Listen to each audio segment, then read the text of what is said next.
Those of you joining us by Zoom and those of you here in the room, this is pretty healthy attendance for August. So I hope everyone is continuing to have a great summer. Enjoy the rest of it. It's going fast, and we'll soon be back in a new academic year, and that's also very exciting, but wonderful to see you.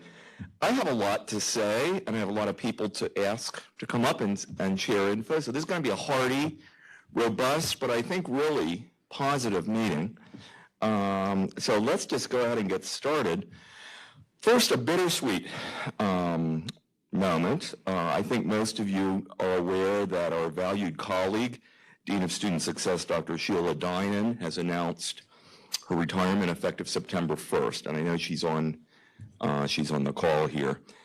As all of you know, Sheila has done so much for our students in college over the last nearly 7 years.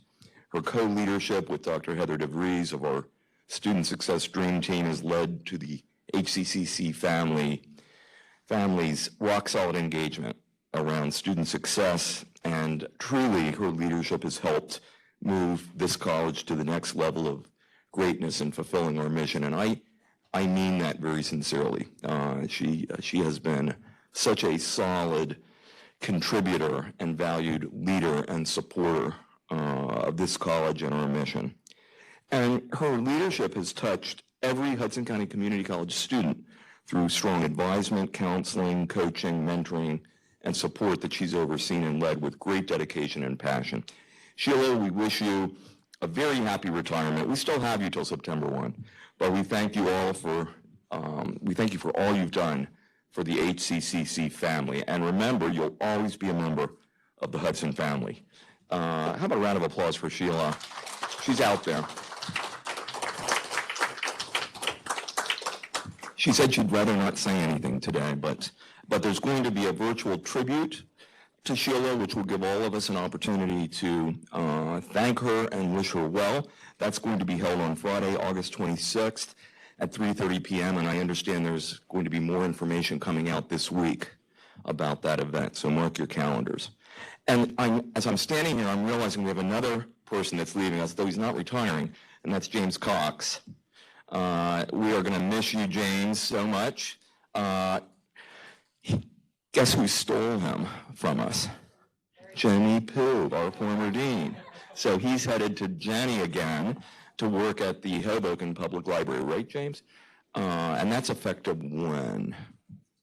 September 8th, so we have you for a few more weeks. We're going to miss you too. You've done, I know firsthand how committed you are to our students and their success. So remember, you'll also continue to be a member of this HCCC family. Is there anyone else who's going to be leaving us that I could be leaving out?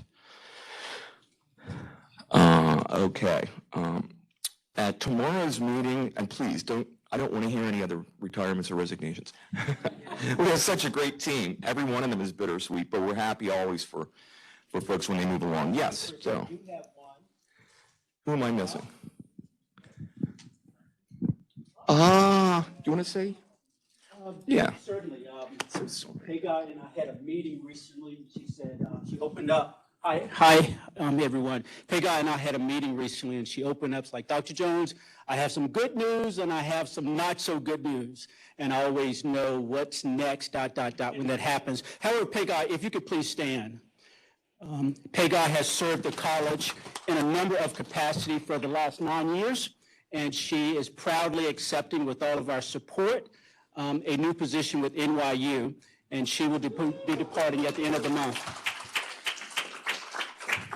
We'll miss you, Pega, but you have a lot you can share with NYU. Tell them how we do things here. It can only help. No, I'm kidding. No. In fact, they're great partners of ours, as you know. Their MSW interns have made a major impact here. Okay, so at tomorrow's meeting of the Board of Trustees, quite a few new hires and promotions, this is the other side of the equation, will be approved. And we're going to be recognizing all of our new faculty and staff appointees at College Service Day in just a few weeks. Wow, come on in, guys. This is great.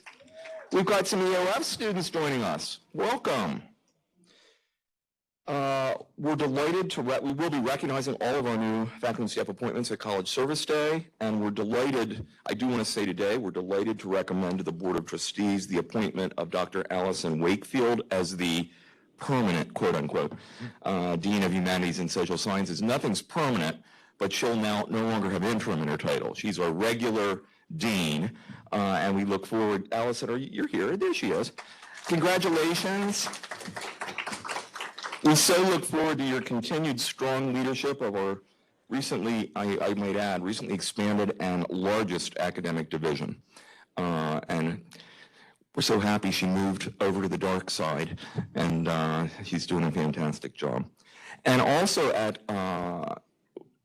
partly at tomorrow's Board of Trustees meeting and going forward, we take great pride in the appointment of 12 new full-time tenure-track faculty.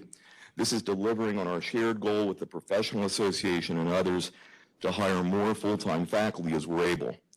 And some of these individuals have served Hudson County Community College part-time and are now moving to full-time appointments, and some are new to Hudson County Community College, and all of their resumes look just fantastic. We also celebrate the appointment of 5 new Hudson Scholars academic counselors, and these new colleagues join our outstanding current team of counselors who so effectively support our Hudson Scholars students. And we'll hear more about Hudson Scholars shortly. I want to thank Vice Presidents Darrell Jones, Anna Krapitsky, and Lisa Doherty, our deans, Director of Advisement Gretchen Schultes, and all involved in the screening committees and in our recruitment and selection processes. So it'll be exciting to welcome some new colleagues as well. And we're always pleased to be able to promote our colleagues, and it's nice to have a number of those promotions. Lisa Williams and her team of colleagues on the planning committee are putting the finishing touches on what promises to be an outstanding College Service Day on Wednesday, August 24th. The theme this year, I think really appropriately, is investing in our students and faculty, supporting their success. That's really what it's all about. Lisa, would you like to share some plans for College Service Day? Is Lisa here? There she is.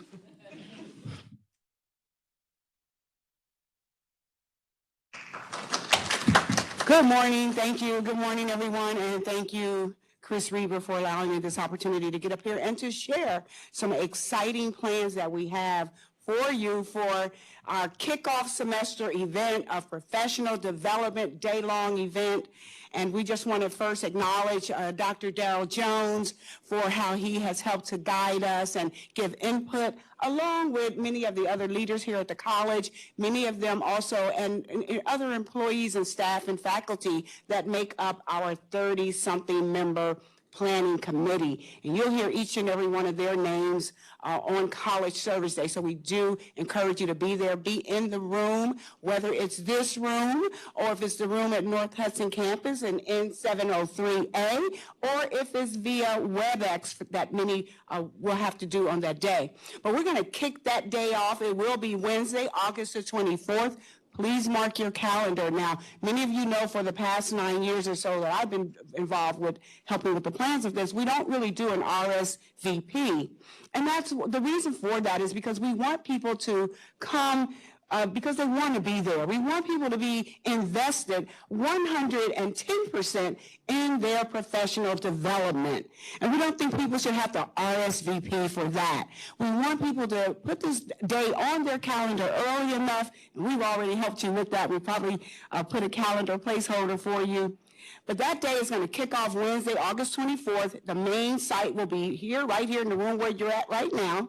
But we plan to keep you engaged and keep your attention by having updates from various leaders around the college.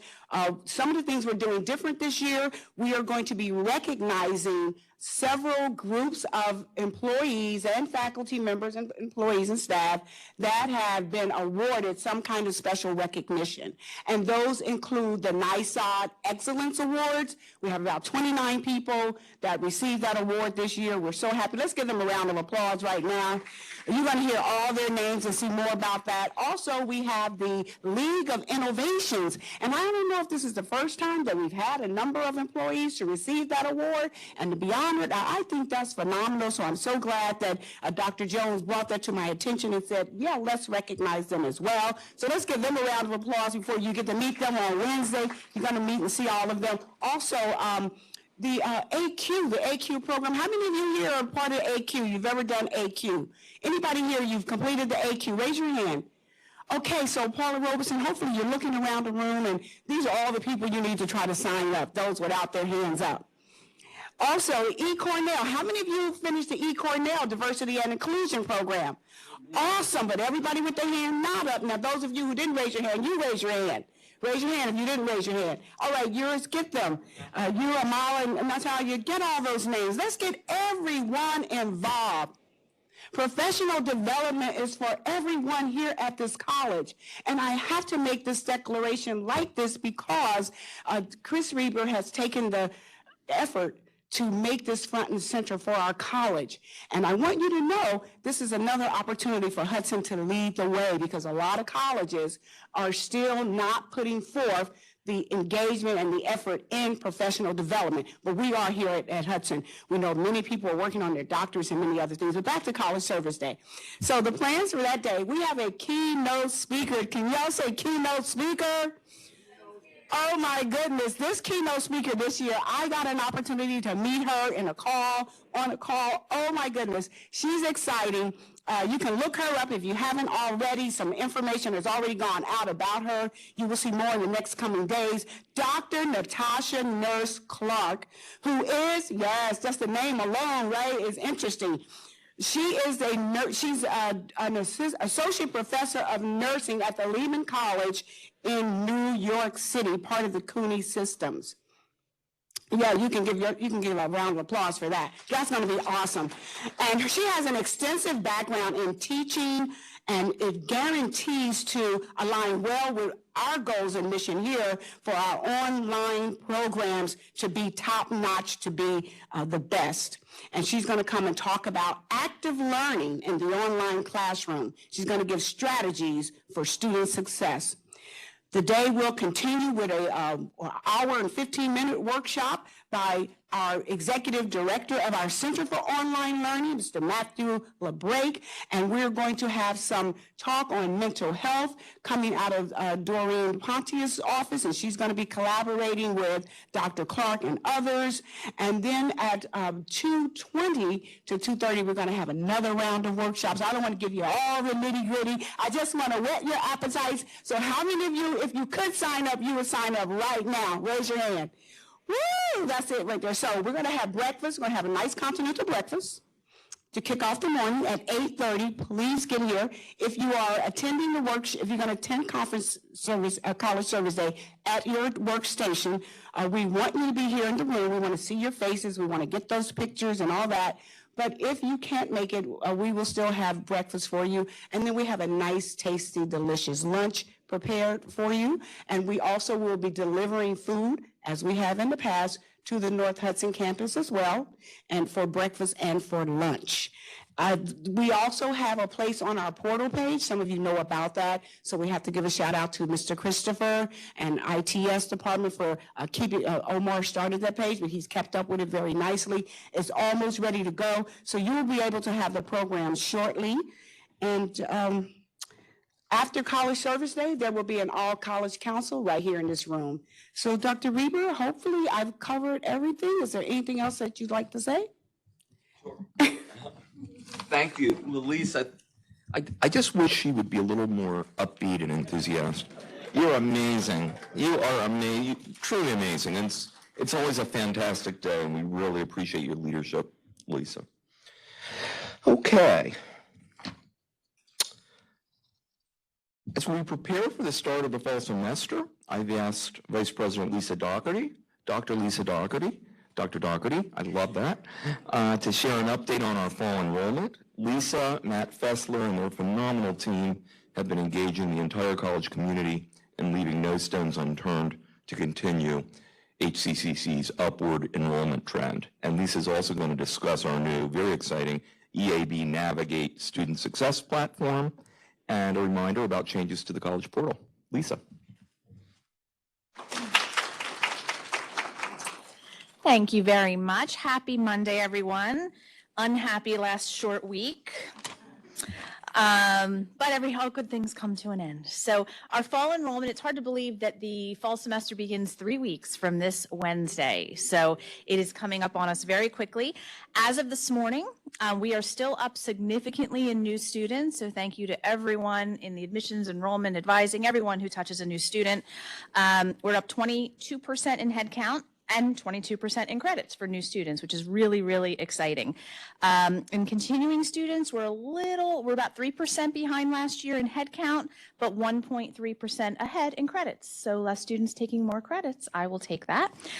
So overall, we are up 2.5% in head count and 6% in credits. So we are giving back our lead little by little every week, but we all know that the last 3 weeks is really where the rubber meets the road and we start to see a lot of traffic. So we will be, I'll start sending the reports out more often now. I've been sending them out once a week, so I'll probably start sending them twice a week going forward. Matt and team, Gretchen and team, all of the people that are involved in student-facing services are texting, calling, emailing, doing everything we can to rally students to register. A couple just little bright spots. Some of you saw my email this morning. We do see 3 new students now registered in the Cannabis Associate's degree. So little by little, we are growing that. I don't know if they're new students, actually. I know they're 3 students, so it might be students changing majors. And shout out to our EOF team, and it's so great to see EOF students here. Let's give them a round of applause. The EOF student population is ahead overall by 17% over prior year, and their new students are ahead 142%, which is really outstanding. So great job to Jose and his great team. EAB Navigate, you will hear updates on this regularly. This will replace my standing item of the Return to Campus Task Force, I hope.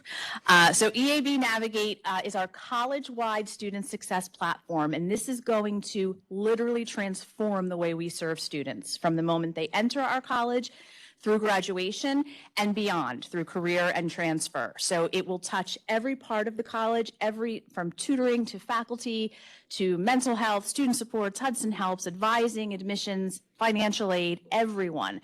So we will be building a team, an implementation team. So Gretchen and I are sort of leading this, meaning Gretchen, with my support. So, Gretchen is, of course, just a whiz in terms of technology and advising and all the things that will go into this. So we are going to be putting together a team. We certainly will take volunteers, but we are absolutely going to tap on very specific groups or people within those groups, because we really need this to be a college-wide project with buy-in from every level of the college. So look for more to come on that. But some of the things it's going to do is streamline the way we serve students, the way we communicate to students. Right now, sometimes, I'll send a text out of enrollment and Gretchen's sending a text out of advisement and Sylvia's sending an email about the FAFSA. So it's going to streamline and organize our communication. Faculty will have more visibility into a holistic student profile than they've ever had in terms of a student's academic performance and any barriers that they may be facing. And it's really going to help us to predict student behaviors and to proactively eliminate barriers before they even come up. So things will turn red before they, they'll start to turn red before they really are like a fire alarm red. So we're really excited about it. Look for more from Gretchen and me on that. Sunsetting the portal. I know this is hard, but we are getting rid of the portal for basically anything that is not password protected. So if you need a password, it will still be there. Or if it is like highly, highly confidential that a person in the public should never see it. And we don't really have that many of those things here. So on August 15th, you will start to see things, the way Christopher works, it'll probably be like August 15th at 6 a.m. It'll be gone. But I keep saying on or after August 15th, you will no longer see content on the portal. It will be, if you go there and what you're looking for is not there, I can almost assure you it's on the website. And if it's not on the website, there's a flyer coming out, if it didn't already, probably later today, what to do. If you go to the portal and you can't find something, you're going to email the website team, and we will either find it for you or get it up there quickly, because there might be something that we missed. So if you have concerns about your content, and you're like, no, it has to stay on the portal, and here's why, we probably will challenge you on why. But there might be a couple of things that really should stay on the portal. So please do reach out. But again, it's for things that require a password, things that are confidential, and students really should be accessing all of their information through student planning. Their financial aid goes through student planning, or what am I calling it? Self-service, thank you. Self-service. So everything students need is through self-service. They really have no need to go to the portal. Maybe midterm grades, maybe submitting a timesheet, things like that. So we're excited about this because our website is really so public and so transparent, and that's why we just want everything on there. So when somebody goes to find something, it's right there for them to see. So thank you for that, those three very random, unrelated updates: enrollment, EAB, and the portal. So thank you very much. Thank you, Lisa. Lisa is such an amazing leader. I don't know how this college ever survived before she got here. Certainly, thank God she was here when I got here. But you've led us through so many, and really a lot of complicated things and challenging things. Of course, enrollment always is complicated and challenging, but and all these things are vitally important. Co-leading with Heather, all of us through 2 years of the pandemic, and on and on. So we really appreciate Dr. Doherty's leadership.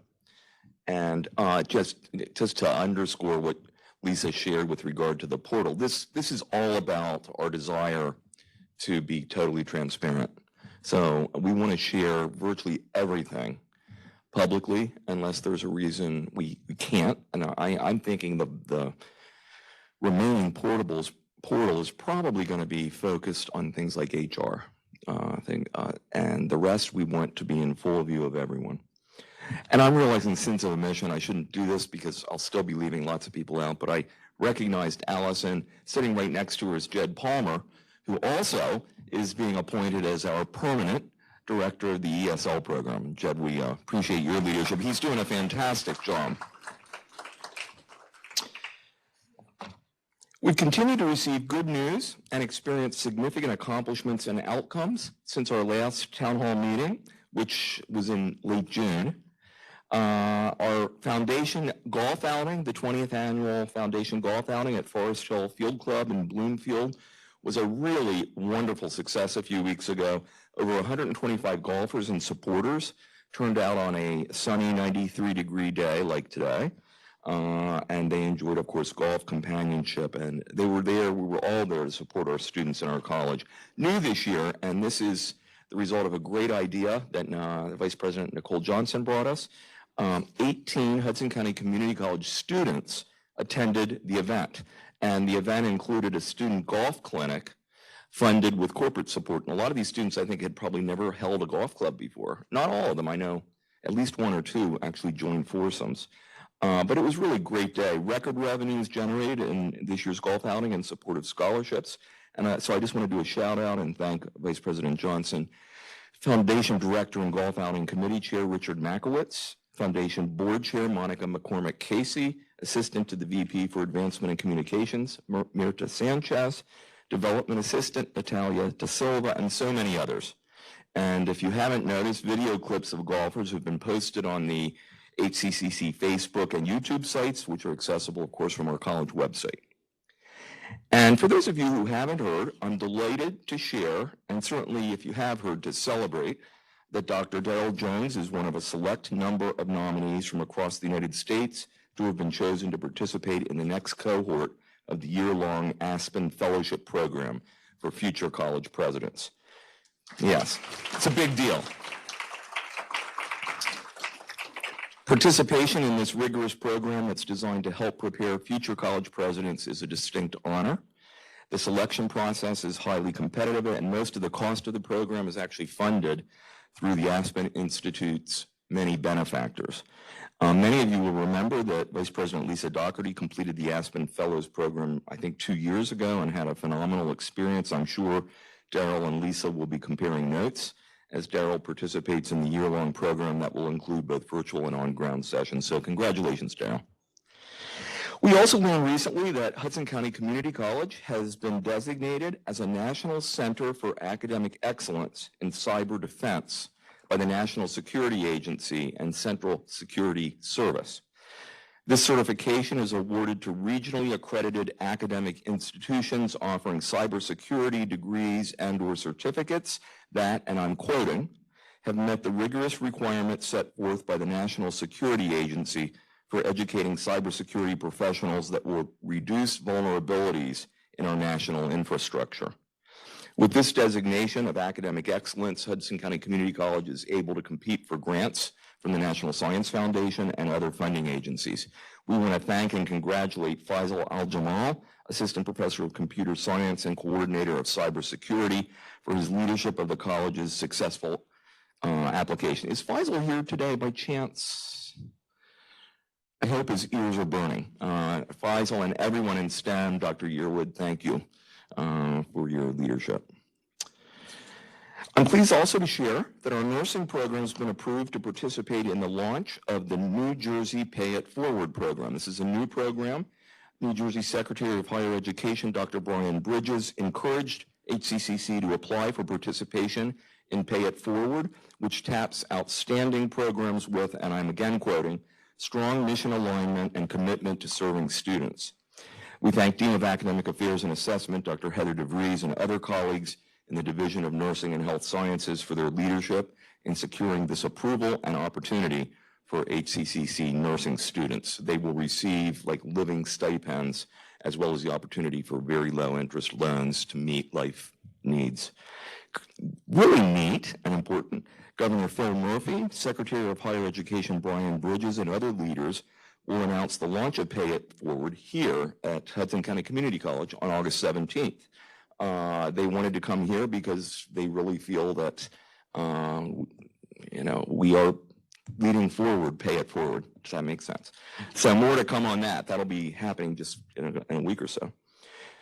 Also, since our last town hall meeting, the New Jersey State Legislature passed and Governor Murphy signed New Jersey's $50 billion fiscal year 2023 budget. I always put this in perspective, comparing notes to the state that I grew up in and spent most of my life in, Pennsylvania, which is 5 times larger than New Jersey geographically and 30% larger in terms of population, and their budget is less than New Jersey's.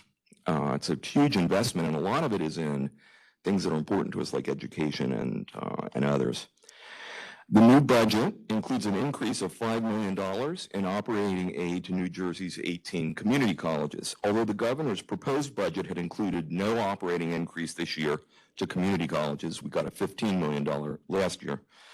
The New Jersey Council of County Colleges advocated a $15 million increase again this year, directly with members of the Senate and Assembly. And this is the second year that the budget's included an increase in operating aid, following 13 previous years of level state funding. This year's outcome builds on last year's $10 million increase, as I mentioned, and brings total operating aid for the 18 community colleges now to $149 million. This should result in an increase of about $300,000 in Hudson County Community College's state appropriation last year. That's on top of a $2.5 million increase this past year, attributed largely to the change in funding formula in terms of how community colleges receive the funding provided by the state. Very importantly, we didn't include any anticipated state operating increase in this year's FY23 budgeted revenue, so this is good and helpful news. Funding also, very importantly, was added to the Community College Opportunity Grant Program to serve students with adjusted household incomes of between $65,000 and $80,000.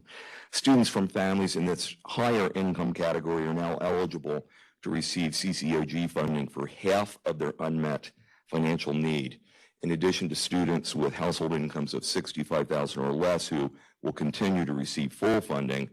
Second, what do they call it? Second chance funding? No, that's not right. Funding after all other forms of aid have been received. Those students continue to receive full remaining funding through the CCOG program, and we're proud to continue to lead New Jersey's community colleges in CCOG funding awarded to our students. And I always like to take this opportunity to thank Dean of Financial Aid Sylvia Mendoza and her team for their outstanding management and distribution of these and millions and millions of dollars of funding. And very importantly, of the 18 community colleges, Hudson County Community College trustees, faculty, staff, students, and friends sent the most letters to members of the legislature in support of an operating increase. We thank all who signed letters of support. I know a number in this room, students. Special thanks to Dr. Nicholas Chevelati and Trustee Pamela Gardner, who promoted the posting of support letters from our community. And this segues well into an update of our student success work. I'm pleased to share that Hudson County Community College has been awarded a first ever PATH scholarship grant from the Aleutian Foundation to provide scholarships for our students. We thank all in writing and submitting our application for this grant and so many other successful grants, too numerous to mention. Quite a few grant awards are included on tomorrow's Board of Trustees meeting agenda. It's pretty impressive. Fundamentally, of course, these grants are bolstering our opportunities to serve students in the community with distinction, leading to students' goal accomplishment and degree completion. So it's now my pleasure to invite our Student Success Dream Team co-chairs, Dr. Sheila Dinan and Dr. Heather DeVries, to offer an update on the continuing comprehensive work of the Student Success Dream Team. Heather and Sheila.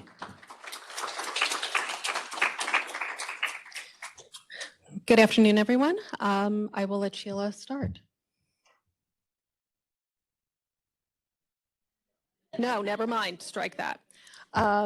So I'll start off and just share that Dream Team continues to work hard through the summer. In particular, we've had great movement on our pre-nursing initiatives, which Sheila will dive into and talk a little bit more about, as well as our ESL Title V grant. I met with the activity co-leads, Jed Palmer, Dr. Pam Bandiopatier, Lisa Williams, and Dr. Paula Roberson a few weeks ago to kind of discuss where we were to date and where we're moving forward as we approach the new academic year. And they're just really exciting plans. We've really gained a lot of momentum with having the new curriculum approved for our beginner level students.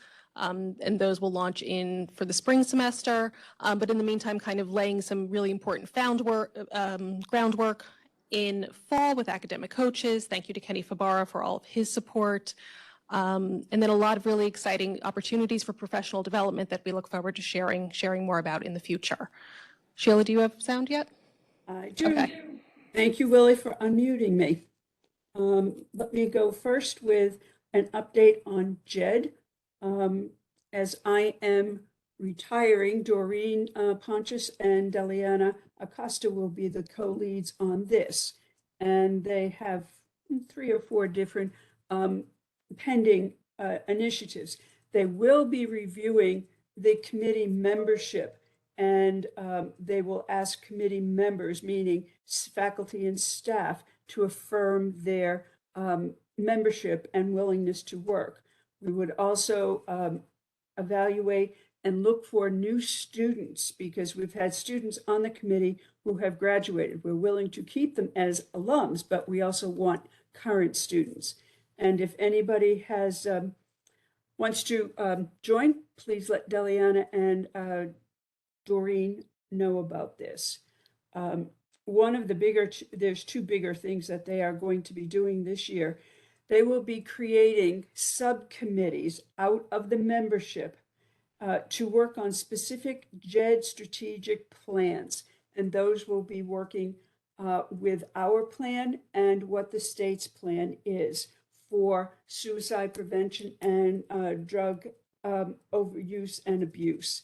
And the other final piece that they will have a big piece on is that they have to create the JED website. So they're already working on that and looking at other community colleges for great information. And Ryan Bunt has been in touch with us all along, and he is a great representative of JED.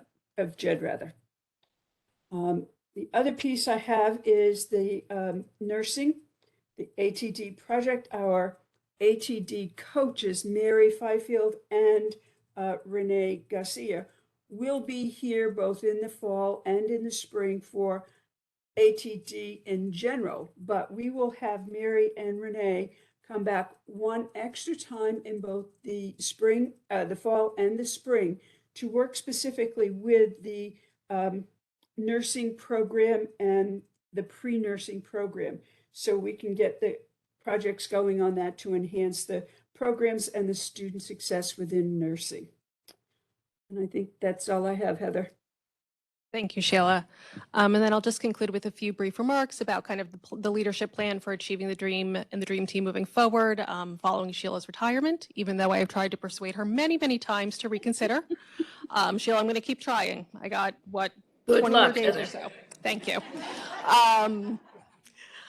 But following, as of, that sad day of September 1st, I will continue on as kind of a solo chair for the AY 22-23, but not for all of AY 22-23. Sheila and I have long discussed kind of the importance of succession planning and how crucial it is to the success of any college-wide initiative and embedding our student success agenda fully in the fabric of the college. So to that end, I will stay on for AY 22-23 in part to assist in submitting our application for leader college status within the Achieving the Dream Network, which is an incredible distinction, especially given that it's our first year we're eligible to apply in terms of time frame. And per some preliminary analyses from John Scanlon, it seems we've already met the benchmarks. We need to receive that distinction. So fingers crossed, that application will be coming together throughout the fall. And I see that as really a very nice kind of natural bookend to the opportunity I had 4 years ago to write the college's application to join Achieving the Dream. So that kind of brings it full circle. And then once that leader application is in, we will start the process of identifying 2 new co-chairs. And then my vision is to have those co-chairs identified and in place for spring 23. So we can start the transition process. They can shadow me. And we can really have a smooth transition for them to take over fully summer of next year. So that's our plan moving forward. And I encourage everyone to think about who may be a good fit for those next co-chair positions. But it's been an honor to serve with Sheila for the past 3 years, 4 years. 3 years, I think. Well, from the very beginning, as soon as we went to Phoenix in the 104-degree temperature. It feels like Phoenix here, Sheila. It's hot out. Yeah. But it's been a pleasure and an honor, and we will all miss Sheila. Thank you, everyone. Thank you so much, Sheila and Heather.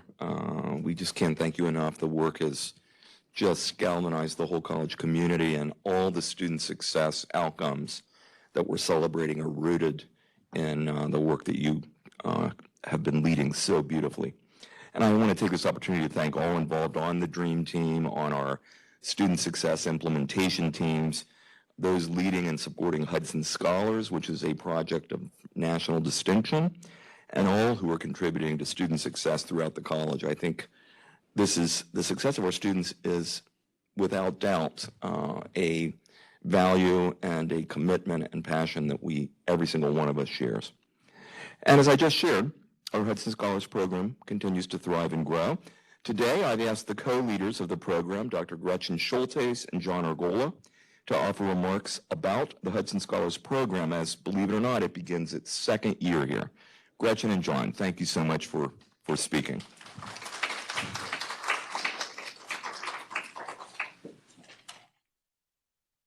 Thank you again, Dr. Reber, for having us here. I'll start by kind of talking about some highlights as we ended last year and then are heading into year 2, and then I'll pass it over to John to kind of always talk about some exciting data points. So kind of one of our first things that our staff undertook this summer is they went on what they called their world tour. A number of folks in this room as well as online have been gracious enough to meet with them to discuss opportunities for collaboration, opportunities to learn more about their departments, and ways to just further not only embed Hudson Scholars within the college community as a whole, but build those relationships to facilitate student success within Hudson Scholars. So again, thank you to all of those who've met with the Hudson Scholars staff. One of the other things we undertook this summer was a planning retreat. We did not go very far. We went to the very nice conference room in the G building. So if you have not been there, it's fantastic, a bit cold, but it is great. And we undertook a lot of kind of reflection over the last year. We did a significant amount of work in terms of reviewing all of the data. We collect a significant amount of data on the back end in terms of student success. We also looked at kind of what we wanted to do. I think one of the really big pieces, and I'll highlight this a little bit more, is just thinking about our programming as we head into that 2nd year. So we had a lot of planning and strategy work, and especially too with new staff incoming, we had a lot of kind of work to plan and create over that week. We really wanted to look and kind of identify what are opportunities for improvement. I think that was a really key piece. John had joined us, all of the staff were in there. We really thought about, well, what can we do better? Because I think we're already seeing these fantastic indicators of success, which John will speak to. But I think we really wanted to think about how can we take that to the next level. In addition, we also schemed for more tangible things, for instance, our website. So on the back end, our staff are really looking to kind of build that. As Dr. Reber alluded to, we are getting more national attention, and we want to make sure that we have a centralized homepage where people can come and learn about the program, not only institutionally, but nationally as well. Continuing on, as I alluded to, one of the really big takeaways, I think, from one of our conversations with the ATD coaches was a desire for expanded events. And this was something I know really came up in a number of conversations with the students themselves. So we have begun hosting info sessions for incoming students. We actually had the first one this morning at 8 a.m. Our staff were in bright and early, hosting a remote info session. We are hosting them remotely on Journal Square campus and in North Hudson. The kind of idea of this is to onboard students early on. So before they even start the semester, they're going to know that they're a Hudson Scholars student. So really kind of creating and facilitating that community building from their first interactions with our staff. So in addition, we also have a calendar of what I'm deeming connection events throughout the semester. And I think one of the big things we're being intentional to do is also schedule them at Journal Square and have an opportunity at North Hudson as well. So our staff, although they're based here, will make sure they have some face time in North Hudson as well. We want to make sure that, again, the students have the opportunity not only to connect with our staff, but also with one another. That was a really clear takeaway, is they wanted to, and especially last year in a world where not all of them were coming on campus, they wanted to build relationships with one another and kind of learn to build community. So that is one of our other kind of key things. So you'll be seeing plenty of events, and I think we also have a pizza with the president we're hoping to to host with the Hudson Scholars students. In addition, I think this is probably I've buried the lead a little bit. One of our most exciting things is we haven't expanded our staff. So we had 5 academic counselors begin last summer, and we actually added 5 new academic counselors, and they're actually here today. So I asked them to join us. So I will introduce them, if you guys wouldn't mind standing up when I call out your name. So we have Marissa Rodriguez Gomez. We have Josh Mariscal. We have Franz Macayo. And we have Shuang de Jesus. So that is an addition, and hang on, that is an addition, Andy Adler. Sorry, my apologies, I went out of order. And I was going to say that as an addition to Andy Adler. And then we also have 3 other Hudson Scholars counselors here with us today. So our continuing Hudson Scholars, I'm going to call you out. You're here too.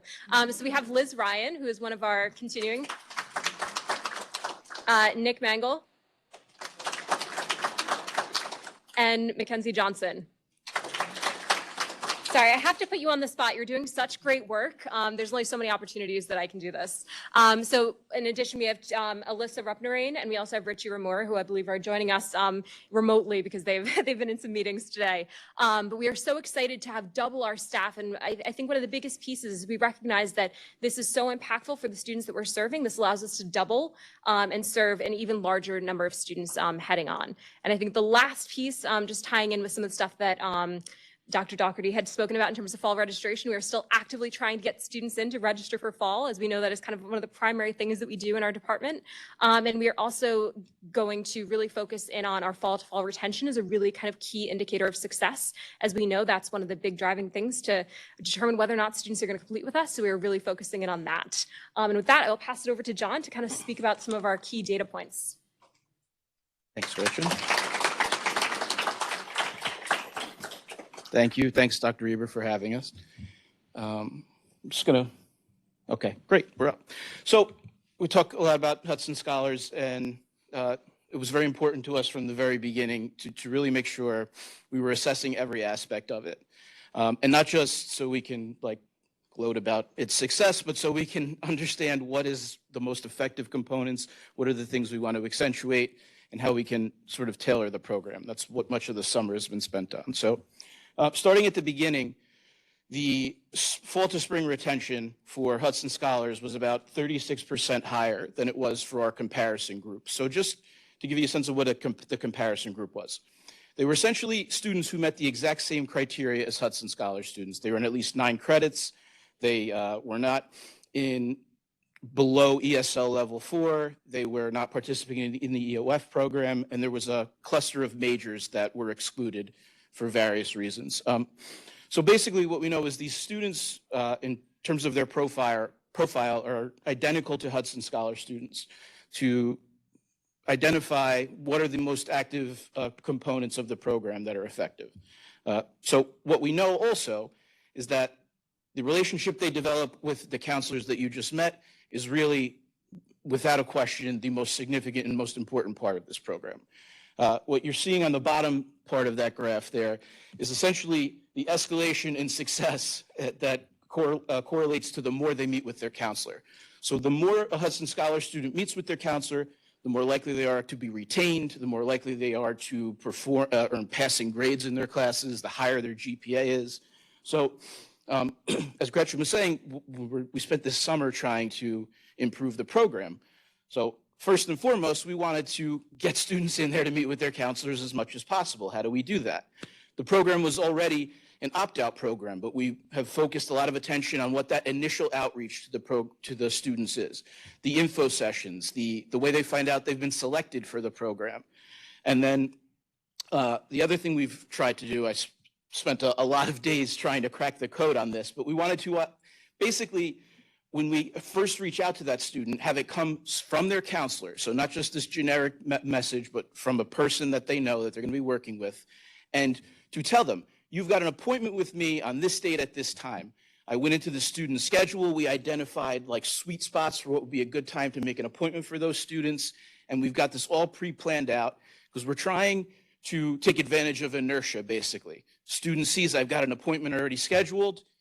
They're likely just going to show up to that appointment. We can get them in the door. It increases the likelihood they're going to come back the next time and continue to develop these relationships because we know that's what is the most likely thing to lead to their success. Is this right arrow here, guys? Okay. The other thing we're very happy about is what we are seeing the program's ability to sort of narrow achievement gaps and equity gaps. So what you're seeing on the left-hand column there is the fall to spring retention rates for Hudson Scholar students broken down by race ethnicity.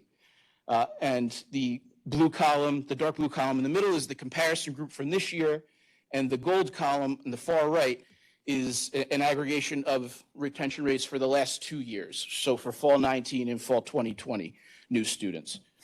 So as you can see, in general, Hudson Scholar students are being retained at a higher level, but what we saw was a 22% increase in retention of Hispanic or Latino students compared to the prior 2 years, and a 32% increase in retention for Black or African American students.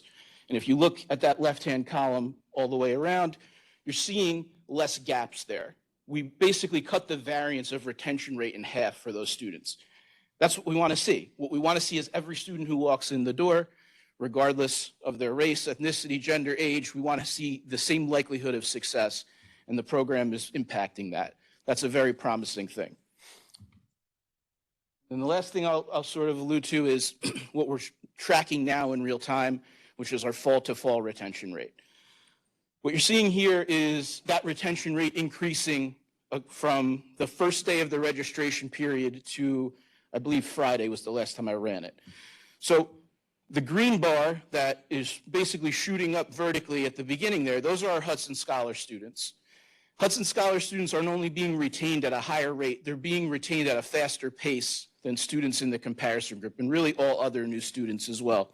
16% of the cohort was already retained as of the first day of registration. 24% of them were retained as of the first week of registration. So just to contextualize that for you, it took the comparison group students 7 weeks to reach a threshold of 16%, 13 weeks to reach a threshold of 24%. That is a function, once again, of the relationship that they have with these counselors, the financial stipends they earn that incentivize them to re-register, and all of the other peripheral aspects of the program. So this is a lesson that what we know is the program is helping students. It's certainly impactful, but I'll go back to what I said originally.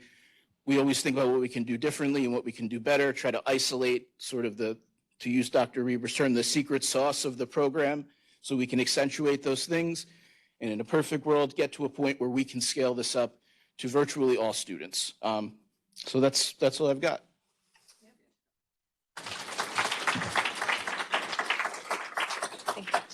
John and Gretchen, you have done phenomenal work on this. I remember when we turned it from an idea into its implementation, it happened on a dime, like a couple of weeks, and we were off and running. So just to remind you, this program is completely inspired by the EOF program, which has been so successful year after year after year in helping students complete and achieve their goals. We brought 800 new students taking 9 or more credits according to the criteria that John mentioned. We brought them into Hudson Scholars last fall. And so now we've been able to measure, and I think John is second to none in how he helps us measuring all of these important data points, and that has come from our Achieving the Dream coaches as well. The fall to spring retention of the 800 Hudson Scholar students brought here who began in fall of 21, significantly, they were significantly threefold maybe more likely to be retained for spring than their non-Hudson Scholars counterparts. Now we're finishing the fall to fall analysis, meaning where are those 800 students who started last fall, this fall? And we'll know that, we'll pretty much have all that data very soon. It's looking very promising. Like once again, fall to fall retention is significantly higher for our Hudson Scholar students. So we've hired 5 more staff and we're bringing in 800 more new students this fall. And we'll be measuring their fall to spring retention rate. And what I'm anticipating is if the trend continues as it has now for over a year, the final data point we'll be really looking at to sort of complete this 2-year trial project is going to be how many of those fall 21 Hudson Scholar students graduate in May of 23. It won't be all of them because some aren't full-time, but a lot are full-time. We're going to look at the completion rate in just 2 years. We have a very low 2-year completion rate college-wide. I'm guessing it's going to be significantly higher for Hudson Scholars, and if that trend continues, we're going to be formally making the decision to permanentize this program, so to sustain what we have learned works, and to then figure out, okay, how can we then further leverage these elements to benefit all of our students. It is gaining a lot of national recognition for very good reasons. And the other piece John didn't share with you, which is important to me and the board, is we've been able to use federal stimulus funds to get this up and running, to test what happens if you make the investment up front in scholars, in technology, in financial stipends, and all the rest.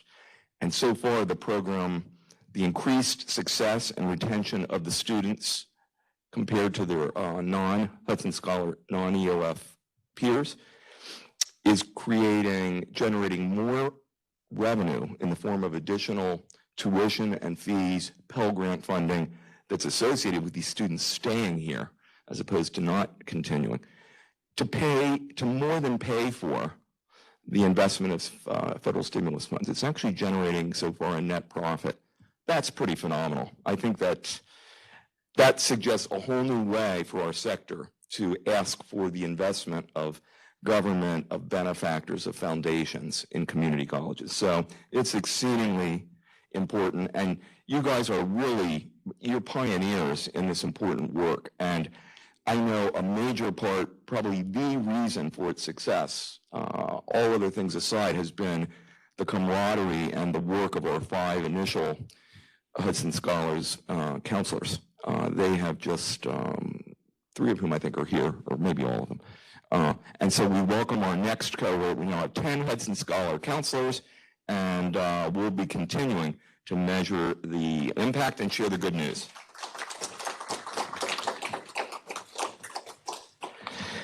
Speaking of supporting our students, the U.S. Department of Education announced the awarding of $198 million in final federal coronavirus stimulus funding. The last piece of $198 million to support students at community colleges, rural colleges and universities, and minority-serving institutions.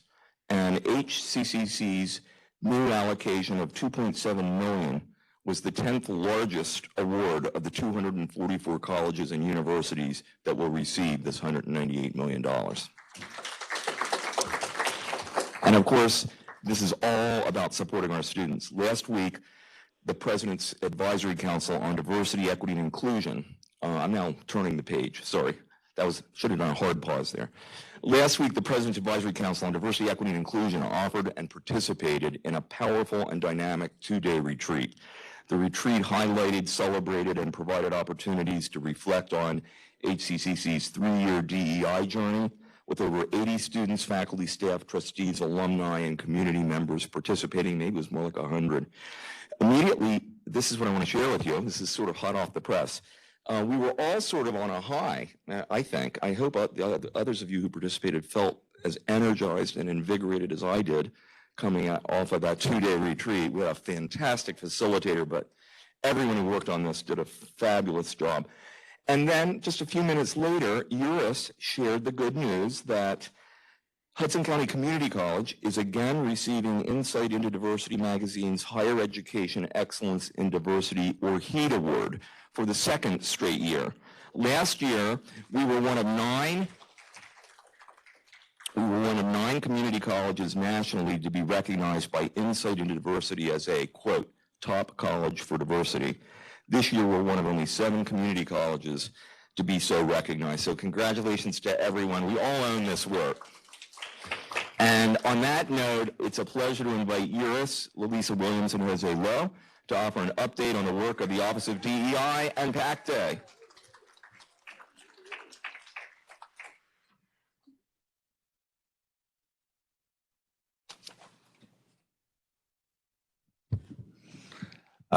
Good afternoon, everyone. Thank you, Dr. River, for the opportunity to speak today. I will speak first. I will talk about some of the work and the collaborations that we're running out of the DEI office, and then I'll pass it on to my partners, Lisa and Jose, so they could talk about some of the work that they're doing through PAC Day, the sub-goals, and so on. And as Chris mentioned, last week, Wednesday and Thursday, we had an excellent, I think, conference. All the feedback that we received up to this point has been really reassuring and reaffirming. And the ones of you who attended, Chris mentioned it's like about 80 individuals, and that includes students, faculty, staff, community members. Most of the PAC Day members were also in attendance. But all of you who participated, you're going to receive that survey. We kindly ask that you fill it in, give us your feedback, because we want to make sure that we are able to incorporate it into our planning for the future, whenever we roll out this and other programs. I also want to take this opportunity to recognize not only all the PAC Day members that are always, their volunteerism and their willingness to work on this, but the DEI Retreat Planning Committee, because, the theme, the diversity, equity, and inclusion work only works when all of us do it together. So whenever anything rolls out, it's usually there's not a person or a small group. It's a large group of people behind that. So I wanted to take an opportunity to recognize Veronica Gerosimo, Mala Akburn, Anna Kopitsky, Rafi Menjikian, Anita Bell, Dr. Christopher Conson, Tejal Parek, and of course, Natalia Vasquez-Bodkins and Candice Peterson from the DEI office. Thank you. And as Chris mentioned, we had like about 80 people participate in the sessions, in the award ceremonies, the various programs that we had there. Also, again, turning the page, learning from the boss. On Friday, September 9th, we're going to be holding a 9/11 memorial. This will be open to all students, faculty, staff, and also alums and community members.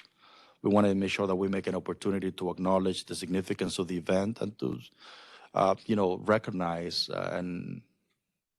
the lives that we lost on that day. This would be a program that we'll intend to do every year, not only because of the geographic location or proximity, and we still have a lot of people that work here, that studied here at that time, that were deeply affected by the experiences of that day, that brought a lot of loss to all of us.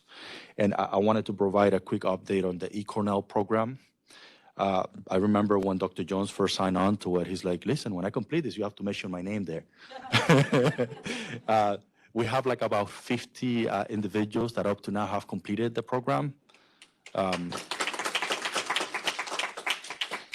Instead of mentioning all the names that we did last time, we're looking to get some type of collective or composed program with everyone's name, not just Cornell completers, but the students that completed the diversity program through the passport, the students that completed the AQ program, the students that colleagues that completed the Title IX certificate program, and mental health first aid program. There's so much going on. I want to make sure that we celebrate everyone. And, I'm really excited for College Service Day and everything that is being put together.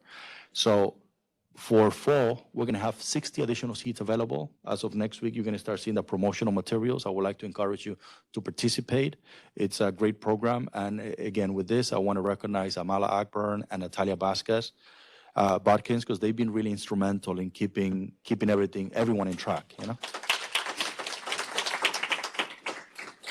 Also for the fall, we're going to have a Title IX training, again, similar to the last one that we had that was based on case studies.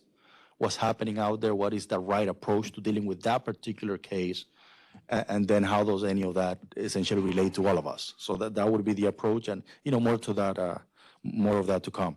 The Diversity, Equity, and Inclusion Student Passport Program is being planned. I want to recognize Veronica Gerosimo, Amala Akbar, Natalia Vasquez, Diana Galvez, and Diliana Acosta for being the navigators and leading this. And again, now we're talking about sustainability. How do we make sure that we're able to sustain this program after the grant expires? So they're tweaking it, planning it, and more to come on that. But, we're excited because the students that participate in these programs, you see them again.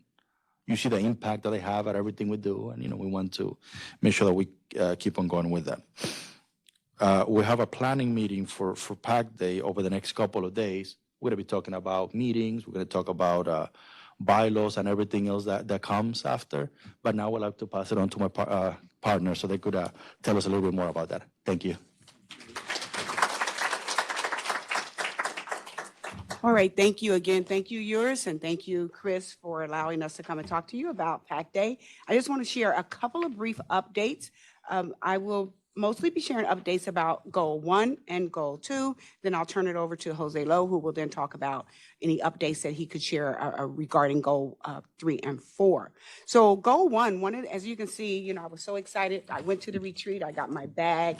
And you can use it for many things. I have a couple of bags of popcorn inside for later, for a nice snack. And then we got this nice little journal to keep notes. So it was just really a beautiful, beautiful event. Thank you so much to all the people that helped plan it and pull it together. Goal 1, they're going to continue to work on diversifying the food options.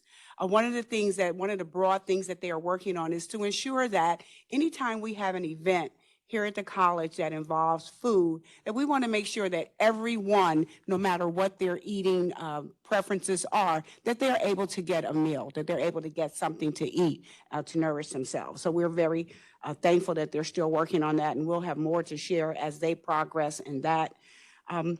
Also, they have finalized some plans for students, faculty, and staff who are using Canvas to be able to share the correct pronunciation of their names, to be able to share any pronouns that they may have, or if they have a particular preferred name. And as you know, everyone here, especially all the faculty members, whether they're teaching online or not, they have a Canvas shell.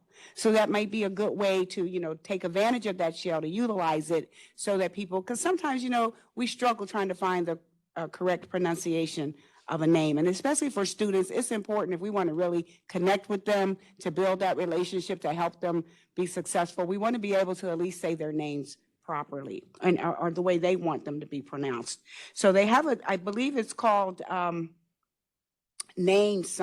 has a name to it. name coach. There you go. And so they're finalizing those plans, and we'll update you on more as the coming weeks that we progress through. As it relates, I mean, they're working on many other things, but it's time doesn't permit me to share all that they're working on. But for goal number 2, they're also looking to continue to weave some the completions of all of these things like Cornell, Title IX, and other important trainings into our recruitment and screening process.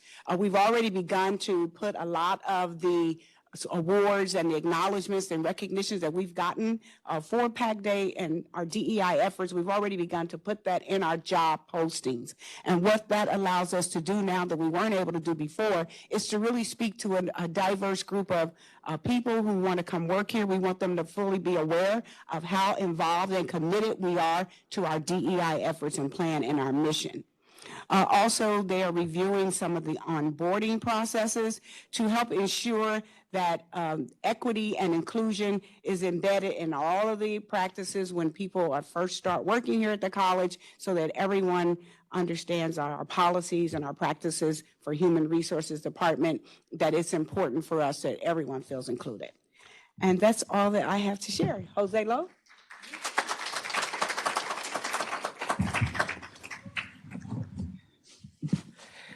So last week, actually last month, when we had the last town hall meeting, you notice that my friends, my colleagues here were not around. 2 of us were at a conference, a leadership conference, and yours was taking a well-deserved vacation. And you notice someone that took over. And I want to give thanks to that person because it was done in the spur of the moment. It was just a text message that I sent her.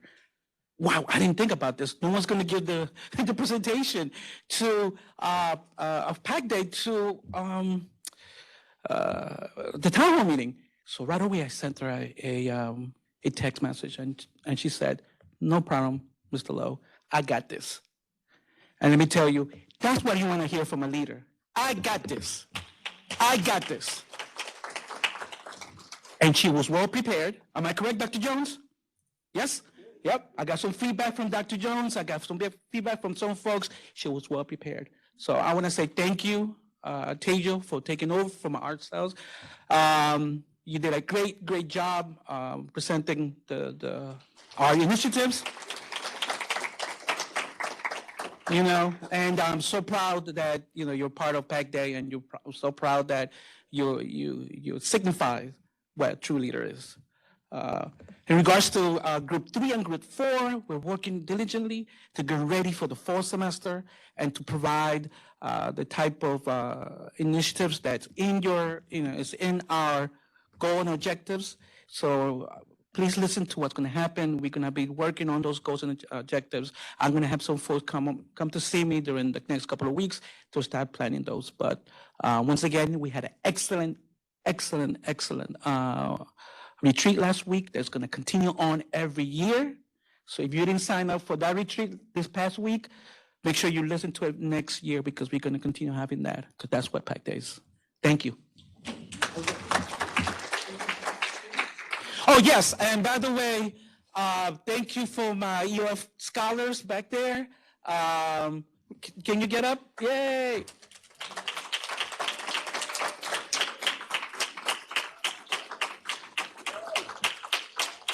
I don't know about you, but remember when you were in college and you didn't want to do anything in the month of August? You didn't want to do anything. Just go to the beach or just go to the mall, do something else. And look at those folks back there, So that signifies that they want to start the education early, and they know who to talk to. And as you can see, they're already here, and we're very proud of them and the work they're doing this summer. Thank you very much.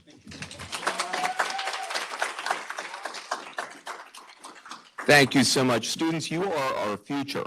We are so happy to have you here. And I do want to thank Lisa, Jose, and Euros, and so many others.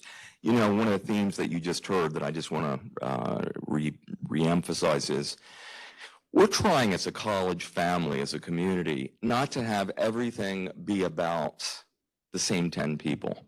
The same 10 people STP. Somebody started this this term a while ago. The same 10 people doing all the work. But I think we can really be proud of the fact we're lifting up everyone. We are bringing the whole college community into leadership opportunities, and that's what's making the work, I think, so rich. It's everybody. Everybody contributes and counts. Every single member of the family. Okay, so all good. Last week we learned that Hudson County Community College will be honored by the Sarah's Daughters Domestic Violence Awareness Foundation at their annual gala on Friday, October 14th at the Chandelier Restaurant in Bayonne. Sarah's Daughters provides non-judgmental counseling, mentoring, advocacy, referrals for social services, and housing for women and families involved in domestic violence. The organization is dedicated to helping build a culture of health in Hudson County and beyond. At the gala, HCCC will be honored for the leadership and support we as a community offer for the education and well-being of the citizens of Hudson County, including those in need of support to address life circumstances. And Sarah's Daughters Executive Director, a true hero, Reverend Dr. Bertha Reels, is an HCCC alumna and a member of our African American Outreach Committee, which meets later this afternoon. Dr. Reels attended our DEI retreat last week. We'll host a table at the Sarah's Daughters Gala, which will begin at 7 p.m. on Friday, October 14th. If you're interested specifically in attending that, please let me know. Next, it's my great pleasure to invite North Hudson Campus Executive Director Joe Caniglia to offer an update of exciting developments at North Hudson. Joe.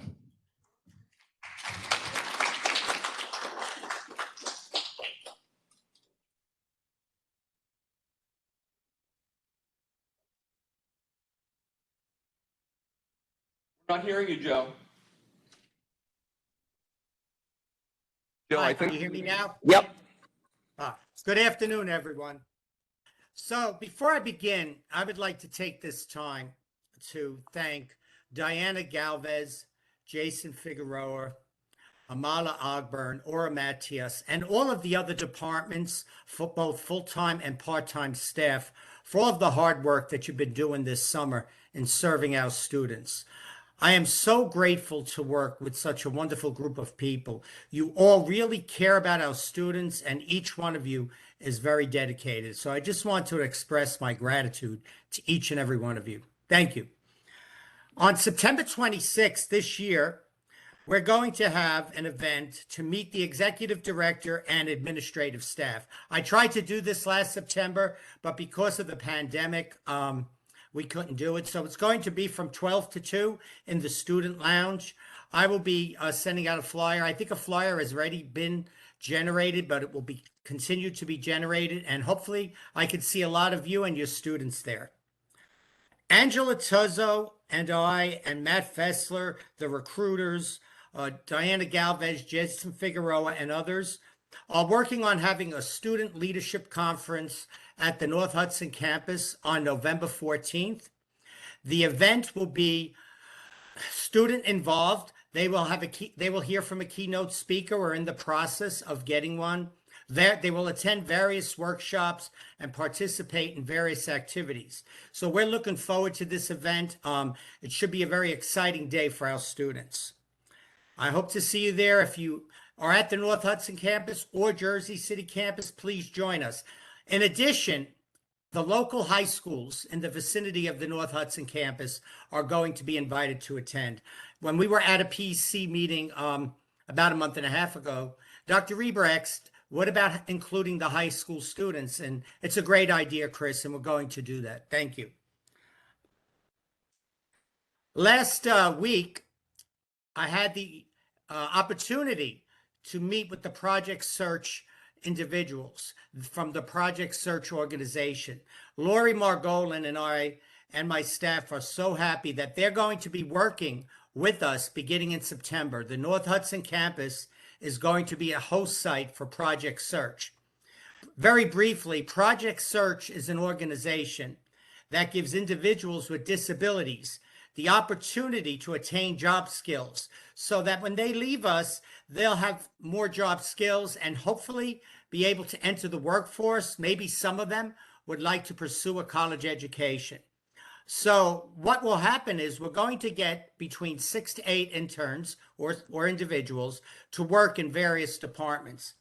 I want to thank all the different departments at the North Hudson campus that agreed to participate. I am so thankful to you. And I'm so happy to be doing this work because it makes me realize, we're giving back to the community.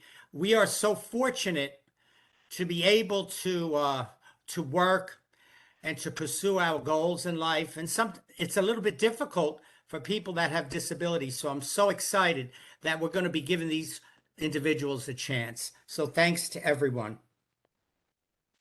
The North Hudson Campus Leadership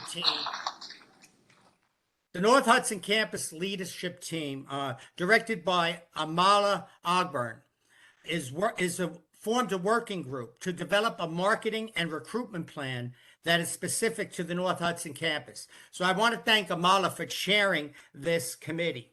Represented in the working group is North Hudson Campus Leadership, Student Life, Communications, and Enrollment, and the Enrollment Center. Short term, the group is looking to roll out a digital ad campaign that highlights degree and certificate programs that can be completed at North Hudson, the diversity of our campus, and other resources. The ad campaign also includes social media and short videos to highlight the many languages spoken on campus. Lastly, we are in the process of hiring a recruiter that will be stationed at North Hudson. I want to thank Amala Ogburn for chairing this committee, and also Diana Galvez, Jason Figueroa, Kieri Hernandez, Matt Fessler, and Jennifer Christopher for being part of this committee. I hope I did not leave anyone out, but thank you very much. This is very important to us in getting our message out to the community in the best way that we can so more people can hear about the North Hudson campus. Lastly, or next to lastly, I'm so excited that the North Hudson campus cafe project is moving along very nicely. We just had a meeting this morning, and we are going to have our cafeteria at the North Hudson campus at the end of May. So we are very excited about this. As we receive plans, the plans are being all put together, and we are going to bidding in September, October. So I am so excited about this project. It's long overdue. It will help better serve our students and employees, and it's creating equity between campuses. So I am very, very excited about this. Also, one last thing, and I'll leave. Last week, Dr. Daryl Jones, Dr. Lisa Doherty, Dr. Gretchen Schultz, Jenny Henriquez, Diana Galvez, Jason Figueroa, Amala Ogburn, and myself had a meeting at the North Hudson Campus Enrollment Center. And what we're looking at doing is creating a counter space, a self-serve counter space for students. This will help better serve our students with the registration process and any other onboarding that needs to be done. We are looking for ways to, serve our students in a better way. We do an excellent job, but there's always room for improvement. And this is one way that we are going to move forward in accomplishing that task. So thank you very much. I wish everyone a happy week. Thank you so much, Joe. Thanks to everyone at the North Hudson campus for continued excellence in serving our students in Union City. We continue to make progress in serving and educating individuals incarcerated at the Hudson Correctional Facility and reentry citizens through the Governor's Reentry Training and Employment Center in Kearney. This is truly life-changing and community-serving work that we're proud to be undertaking. I would now like to invite Dr. Heather DeVries, who co-chairs our Incarcerated and Reentry Training Task Force, to offer an update. Heather. Thank you. Nothing to share, no updates to share regarding the Academic and Workforce Pathways Program at the Hudson County Correctional Facilities. We plan on having updates in September when the fall semester begins. Regarding our work with NJRC, our 4 students enrolled in the Hot Food Culinary Proficiency Certificate are completing their final lab class this week. Very exciting. and a huge accomplishment that we're working on finding a way to really celebrate their success there. And then we're planning on doing a second cohort, hosting a second cohort sometime in the fall, probably not right at the beginning of the semester, but hopefully by mid-fall to have another cohort up and running for hot food proficiency. And then for welding. Welding begins August 15th, very exciting. This is the program for which we applied for and received the Metallica Scholars Grant to help with students' tuition and all of the other kind of ancillary items they need for welding, appropriate footwear and certain clothes, books, all those other kinds of resources, as well as covering the cost of the certification exam. So we're very excited to get that off the ground. All of the equipment has been installed at the NJRC Training Center in Kearney. Lori and I believe, are heading down there tomorrow for an info session. So potential students, clients of NJRC can come and really learn about welding, learn about the course, what's required, what they can expect, meet the instructor, and we'll get a chance to see the lab fully completed as well. So that's really, really very exciting. And then we continue to offer Microsoft Basics courses through Continuing Ed at the NJRC Training Center in Kearney. And just a shout out to Marion Betancourt, the student success coach for our partnership with NJRC, who is really just staying on top of all these moving parts. Thank you.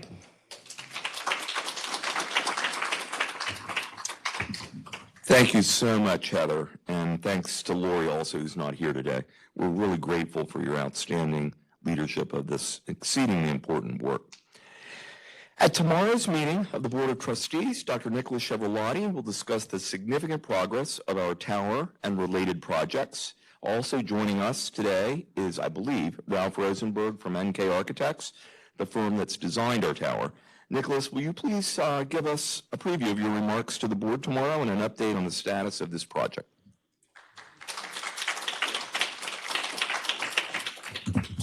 Thank you, Chris. You guys ready?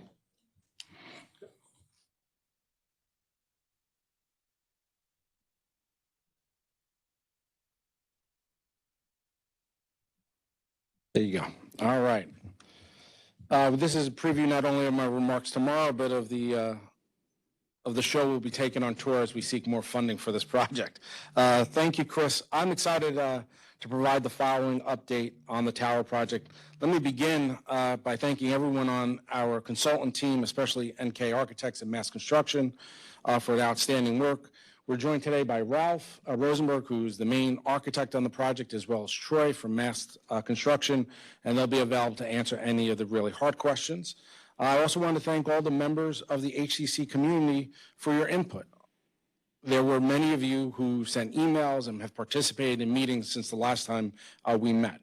I think this final plan reflects that collaboration, and once completed, will serve our students, faculty, and staff for decades to come. As many of you know, the tower is the culmination of Hudson County Community College's facilities master plan. The vision established by the Board of Trustees is a central, vertical, technologically advanced campus.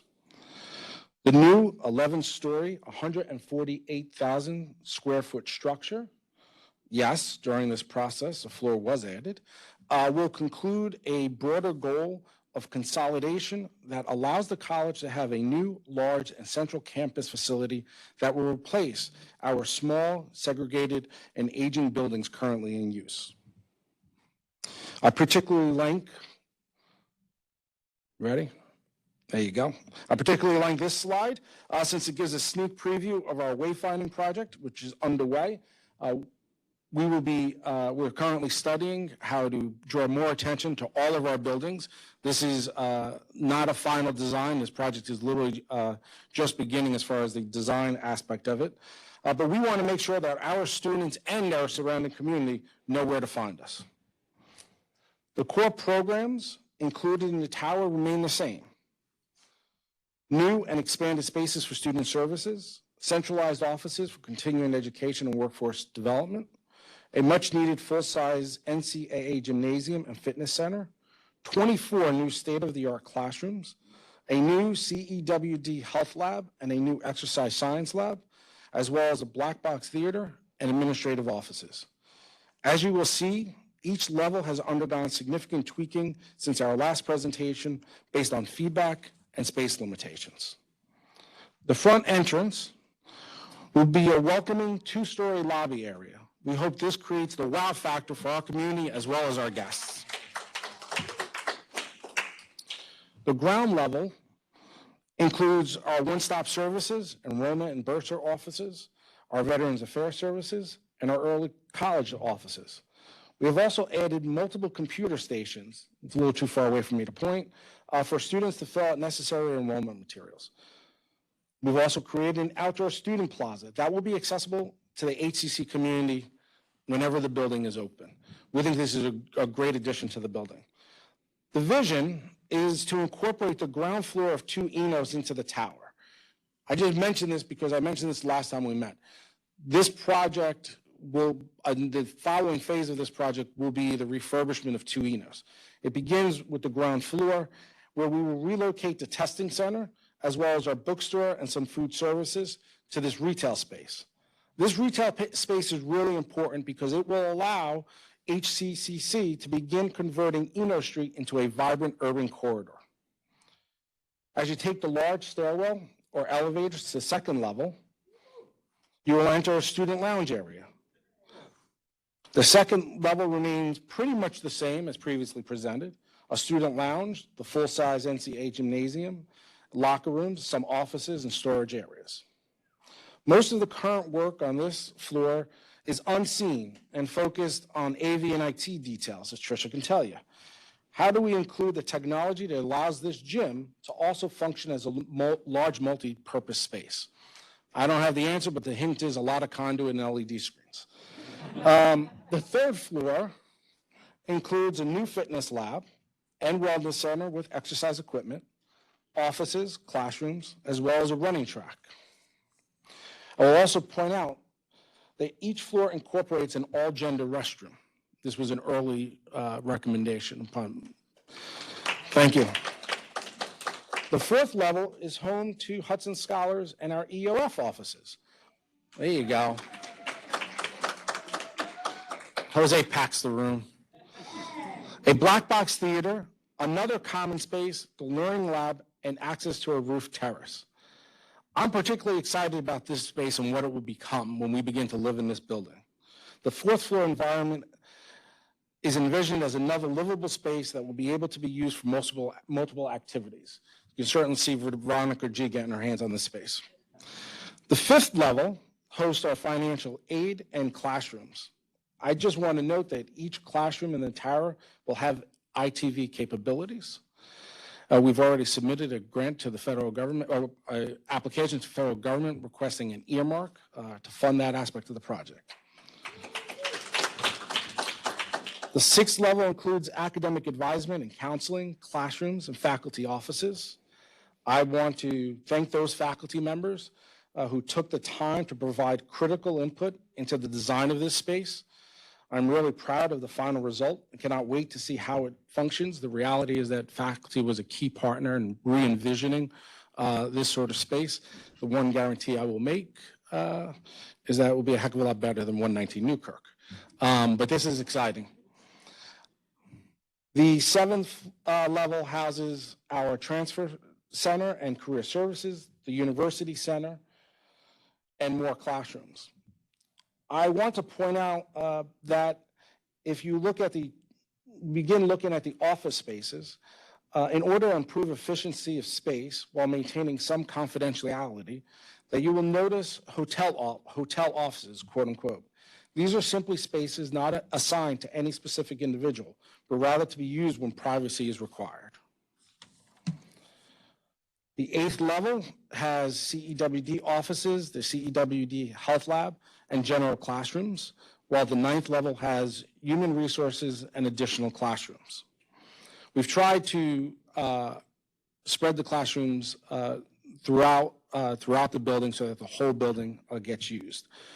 The 10th level includes institutional research, advancement, communications, and grants, and the finance offices. And finally, the 11th level is where we find the academic affairs office and the president's office, as well as the boardroom with an outdoor terrace. It's unclear but I can tell you that initial indications are that because of security, this terrace would only be open during certain events and certain times, unlike our fifth or fourth floor outdoor space.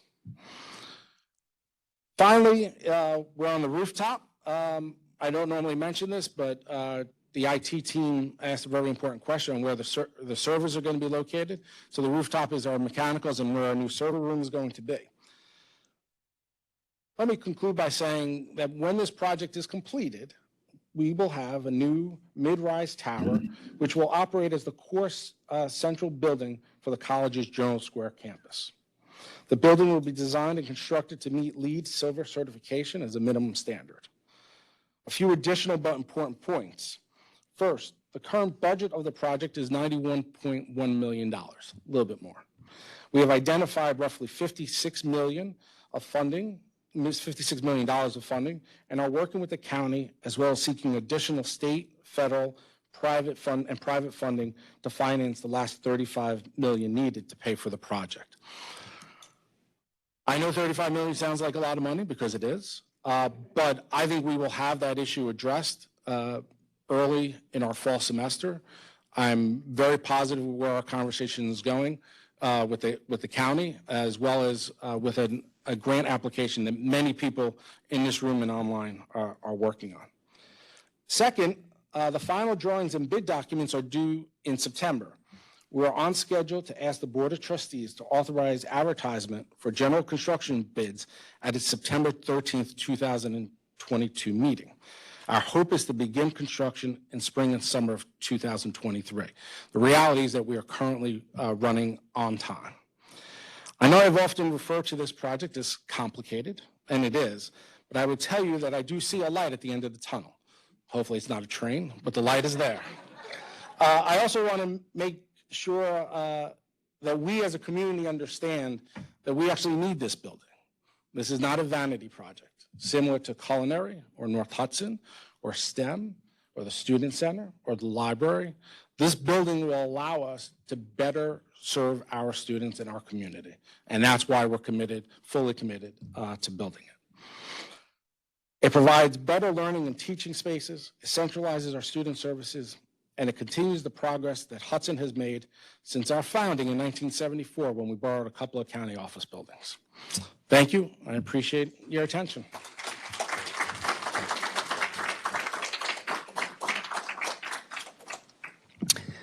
Wow, that's impressive. Nicholas, thanks so much for your stellar leadership of this rapidly developing facility project. Thanks also for joining us and for your firm's outstanding design of this major new facility. Ralph, we're going to now open the meeting to questions. I think this is a great time to move to questions, comments, and topics of celebration. So for those of you here and those of you online, please raise your hand if you'd like to speak.